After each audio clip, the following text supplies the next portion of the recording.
This is why RBTs and BCABAs cannot be 1099 independent contractors. Companies are hiring you guys as independent contractors because they're trying to avoid paying taxes and employment fees.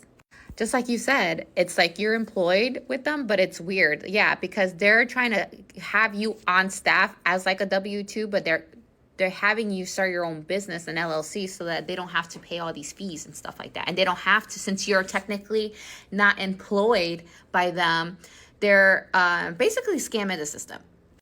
The BACB actually put out a newsletter stating like RBTs and BCABAs are not to be independent contractors because you guys are still required to be supervised underneath a BCBA who is an actual practitioner, right? And let's talk about the scamming stuff. By law, right, depending on the number of workers that you have, businesses and companies are required to offer health benefits. PTO is another one, right? Depending on how long somebody works, a week or whatever, businesses are required to offer PTO, but to employees. So as a 1099, you are not considered an employee. So they don't have to offer you those benefits. You could be working 30, 40 hours as a 1099 and you should be entitled to health benefits, but since you're not an employee, you ain't getting it.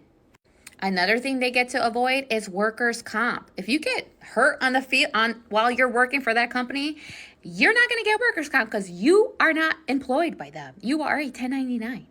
And especially in this field, guys, look into labor laws, all right? Because when you are a 1099, you are not an employee. So you will not be reaping the benefits that employers are responsible to provide for their employees because that's how they get around it. Oh yeah, here, become a 1099 and now they don't have to give you any of the benefits because you're not technically an employee. You are a 1099 independent contractor.